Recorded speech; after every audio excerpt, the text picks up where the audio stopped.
All right, welcome back. This time we're going to be reading chapters 13 and 14. So here goes with 13. A few minutes later, Miss Spider had made the first bed. It was hanging from the ceiling, suspended by a rope of threads at either end, so that actually it looked more like a hammock than a bed. But it was a magnificent affair, and the stuff that it was made of shimmered like silk in the pale light. "I do hope you'll find it comfortable," Miss Spider said to the old green grasshopper. "I made it as soft and silky as I possibly could. I spun it with gossamer. That's a much better quality thread than the one I use for my own web." "Thank you so much, my dear lady," the old green grasshopper said, climbing into the hammock. "Ah, this is just what I needed. Good night, everybody. Good night." Then Miss Spider spun the next hammock, and the ladybug got in. After that, she spun a long one for the centipede, and an even longer one for the earthworm. "And how do you like your bed?" she said to James when it came to his turn. "Hard or soft?" "I like it soft, thank you very much," James answered.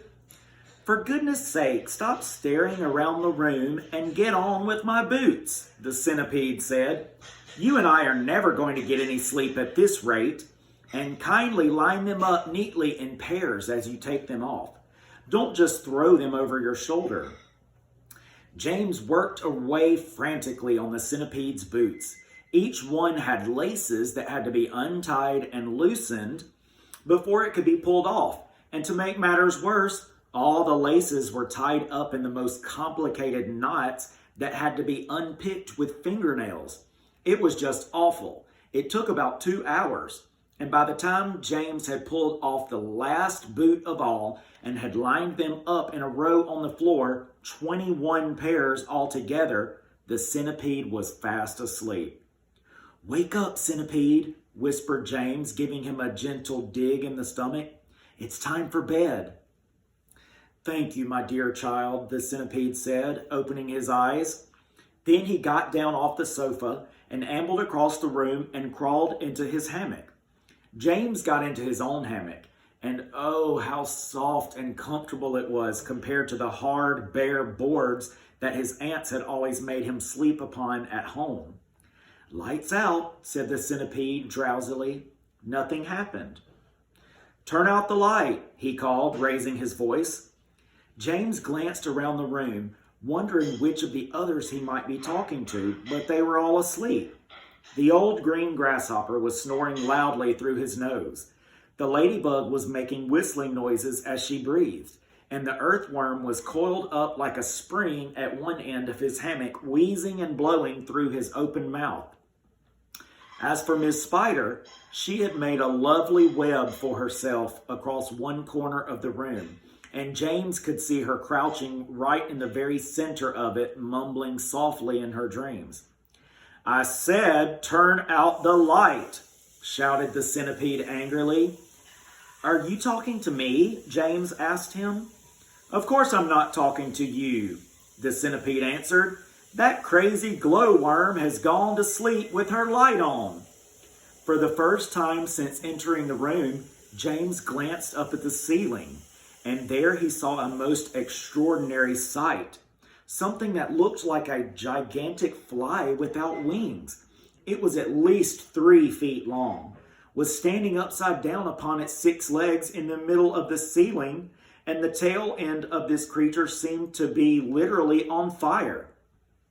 A brilliant greenish light, as bright as the brightest electric bulb, was shining out of its tail and lighting up the whole room. "Is that a glowworm?" asked James, staring at the light. "It doesn't look like a worm of any sort to me." "Of course it's a glowworm," the centipede answered. "At least that's what she calls herself. Although actually you are quite right. She isn't really a worm at all. Glowworms are never worms. They are simply lady fireflies without wings. Wake up, you lazy beast." But the glowworm didn't stir. So the centipede reached out of his hammock and picked up one of his boots from the floor. "Put out that wretched light," he shouted. hurling the boot up at the ceiling. The glowworm slowly opened one eye and stared at the centipede. "There is no need to be rude," she said coldly, "all in good time."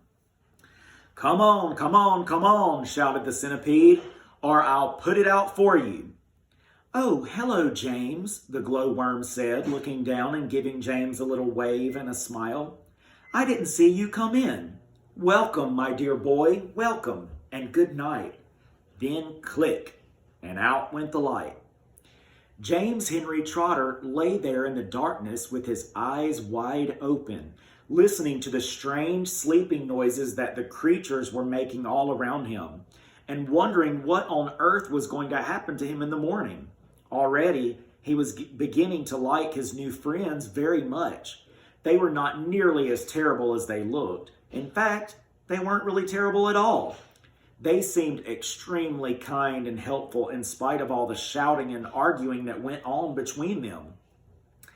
"Good night, old green grasshopper," he whispered. "Good night, Ladybug. Good night, Miss Spider." But before he could go through them all, he had fallen fast asleep. All right, next we have chapter 14. "We're off," someone was shouting. "We're off at last." James woke up with a jump and looked about him. The creatures were all out of their hammocks and moving excitedly around the room. Suddenly, the floor gave a great heave as though an earthquake were taking place. "Here we go," shouted the old green grasshopper, hopping up and down with excitement. "Hold on tight." "What's happening?" cried James, leaping out of his hammock. "What's going on?" The ladybug, who was obviously a kind and gentle creature, came over and stood beside him. "In case you don't know it," she said, "we are about to depart forever from the top of this ghastly hill that we've all been living on for so long. We are about to roll away inside this great, big, beautiful peach to a land of what?" asked James. "Never you mind," said the ladybug, "but nothing could be worse than this desolate hilltop and those two repulsive ants of yours." "Hear, hear," they all shouted. "Hear, hear." "You may not have noticed it," the ladybug went on, "but the whole garden, even before it reaches to the steep edge of the hill, happens to be on a steep slope. And therefore, the only thing that has been stopping this peach from rolling away right from the beginning is the thick stem attaching it to the tree. Break the stem and off we go." "Watch it," cried Miss Spider as the room gave another violent lurch. "Here we go." "Not quite, not quite." "At this moment," continued the ladybug, "our centipede, who has a pair of jaws as sharp as razors, is up there on top of the peach nibbling away at that stem. In fact, he must be nearly through it, as you can tell from the way we're lurching about. Would you like me to take you under my wing so that you won't fall over when we start rolling?" "That's very kind of you," said James, "but I think I'll be all right." Just then, the centipede stuck his grinning face through a hole in the ceiling and shouted, "I've done it! We're off!" "We're off!" the others cried. "We're off!" "The journey begins!" shouted the centipede. "And who knows where it will end," muttered the earthworm. "If you have anything to do with it, it can only mean trouble." "Nonsense," said the ladybug. "We are now about to visit the most marvelous places and see the most wonderful things. Isn't that so, centipede?" "There is no knowing what we shall see," cried the centipede. "We may see a creature with 49 heads who lives in the desolate snow. And whenever he catches a cold, which he dreads, he has 49 noses to blow. We may see the venomous pink-spotted scrunch, who can chew up a man with one bite. It likes to eat 5 of them roasted for lunch and 18 for its supper at night. We may see a dragon, and nobody knows that we won't see a unicorn there. We may see a terrible monster with toes growing out of the tufts of his hair. We may see the sweet little bitty bright hen, so playful, so kind, and well-bred. And such beautiful eggs, you just boil them and then they explode and they blow off your head.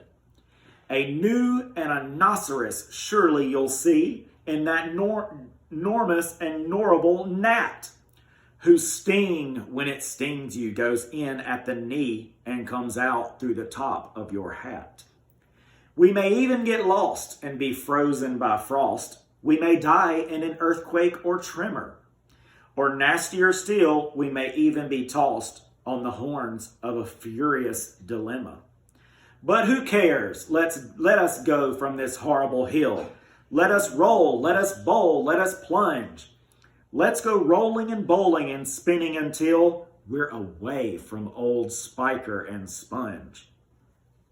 1 second later, slowly, insidiously, oh, most gently, the great peach started to lean forward and steal into motion. The whole room began to tilt over and all the furniture went sliding across the floor and crashed against the far wall. So did James and the ladybug and the old green grasshopper and Miss Spider and the earthworm, also the centipede, who had just come slithering quickly down the wall. All right, that was the end of chapters 13 and 14. So some questions you can think about.